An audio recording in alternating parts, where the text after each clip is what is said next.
Question, don't answer it though, please. Okay, Don't answer it out don't loud. answer it. What's your net worth? Everybody out there, what's your net worth? And is it worth figuring out? So today we're going to talk about net worth and why it could be beneficial to know what it is and how it can help you moving forward. What do you think about net worth when you hear that? Like, it's been on the news a lot. There's more net worth millionaires now than ever before. What's some kind of feelings you have when you hear, oh, net worth? So personally, I don't care. Like net worth is all about what's on paper, Mm-hmm. and that varies. No, it's a great first reaction. It might not matter. It doesn't matter necessarily. I heard a story recently where this couple owned a $7 million home. Mm. That's a nice home, and they don't want to move, but they don't have any money outside of that home hardly. So they're kind of living almost like a very modest lifestyle because they just Yeah. won't sell that $7 million home. But their net worth, because their home is worth $7 million, is huge. Yeah. So net worth gets kind of funky. Do you think a house should be included in net worth? I don't think we put it in my. I don't You typically don't? put it in my net worth, Okay. just because I look at it as more of a liability versus an asset. Okay. Money goes out of my pocket for where I live, and just like this couple that you talked about, they don't have access to that money. Yes, you can do a HELOC, but it's going to cost you the interest for that HELOC. Right. And Or a reversal mortgage. right. So I think I typically don't put my personal residence in my net worth. No. What I about you? I agree. I do a couple different net worths, Yeah. to be honest with you. We'll do a net worth with the house and with our assets Mm-hmm. and liabilities to see Yeah. where it equals out to. And then we'll take the house out of the equation because you can't spend your house. Right. Like to your point where you're saying, like, unless we get a HELOC or a reverse mortgage or other things like that. Right. Um, I guess if you have like I'm going to make this up, a $500,000 house that's paid off, and now you're downsizing to a $300,000 home, you could look at it like that $200,000 is now you can spend That's on yours. things. Yeah. So but now you're in a $300,000 home. Right. So it'll be different for every person as far as net worth and the value you get out of it. So should a person value net worth? I think it has a lot of benefits. I think it can look at your kind of, when you're talking about personal finance, you're talking about your personal business. Mm-hmm. Your money is your business, and you want to be smart with your money business. So if you know where your money's going and what's coming in and see the trends by tracking it, you can see where you're at now, where you've been in the past, and where you hope to be in the future. Yeah. So the net worth, you can see hopefully Growth. some growth Yeah. and some improvements with Nice. decisions. Cool. Okay. So I don't know if net worth would be really beneficial for someone in their 20s and maybe even 30s or part of the 30s, It because might be a little low. yeah, and I think at that age you're just trying to get rid of debt if you have any. Yep. Be aggressive getting rid of debt, and be aggressive on investing as much money as you can, Building. and still having a good lifestyle, of course, and building with investments or real estate or whatever you're doing to try to Mm-hmm. build your income. That's fair. So I think 40s on, maybe roughly, maybe late 30s, you really look at that net worth and say, all right, where are we and where do we want to get? Mm-hmm. Okay.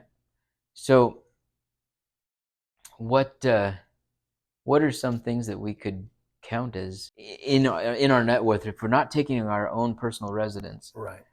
And maybe that's fine because you could be a renter. True. And be very well off. Absolutely. So what are some of those things that could be considered in your net worth? Right. The obvious ones are like your investments in the stock market, if you're doing that.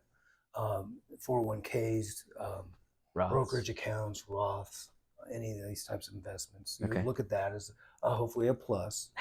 Okay. So when you run the liabilities and the assets on a piece of paper by hand or a spreadsheet, there's actually a net worth calculator you can go find online. I was looking at Dave Ramsey's. It was the first one that shot up.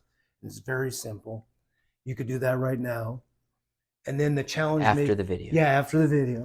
And then the challenge is like, do you want to look at that every year to see how it's either growing or maybe not growing? What's your take on that? I would say maybe once a year.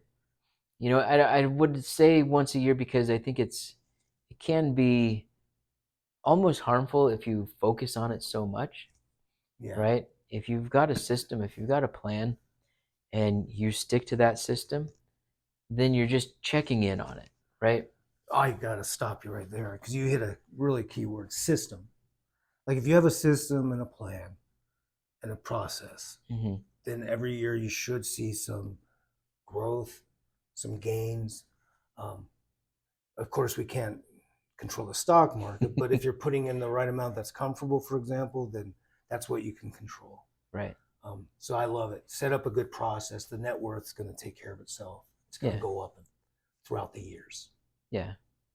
And I think, checking on it once a year, I think kind of lets you reevaluate where you're at. Maybe you got a raise, maybe you had a kid, right? So money coming in, money going out. Yeah, Where are you at? Do you need to make an adjustment? exactly. We've talked about, if you get a 3% raise or 4% raise, maybe you take some of that. If you got a 3% raise, you take 2%, and that goes towards your investments, and then 1% for your lifestyle. Perfect. I Right? like it. Since we're teachers and we have a pension, if we teach long enough, some people actually include that in their net worth. Yeah. Yeah, exactly. It's like Yeah. including Social Security when you eventually get it, right? Yeah, that's a I hard don't know if number you want to. to include that in there. But it is income. Sure. It is income, Social Yes. Security and a pension if you get one. Yep. I don't do that either because I feel like that's separate. Yeah. But my overall, me and my wife's overall amount of money we have every month, a pension is part of that. Right. Now, I do want to put in here, I understand that some teachers, I've got great friends that the para is what they're working towards, and that will be their retirement is para Pension. pension. And we would like or we don't I guess don't really want to recommend. We're going to tell you But what to do. that's No, right. I'm We just don't tell kidding. anybody. um, but what can you do to put a little extra on top of that para? Whether it be an extra $100 or a couple of $1,000, just to make your life a little bit more enjoyable and to make it a little bit easier. Because sometimes maybe just becomes a part of your retirement, or maybe it's just a cherry on top. True. So I think that's a good point. So with net worth, it's on the news all the time, especially recently because there's more net worth millionaires. yep. But you have to look at your personal situation and see what your goals are with your money.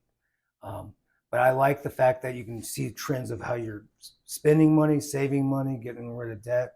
If you track your net worth throughout the years, you're just more conscientious and intentional with maybe how you're spending money and going about your personal business. Yeah, it helps you set some goals. Exactly. Right. And with net worth, it's either going to make you feel good, like we're on the right track, if you figure out your net worth, or maybe, oh wait, we'd like to be in a better place now. We should make some maybe different decisions with what we're doing with our money and how we're spending it. So I think it's nice to have on paper to see where you're at with your personal financial business or your money.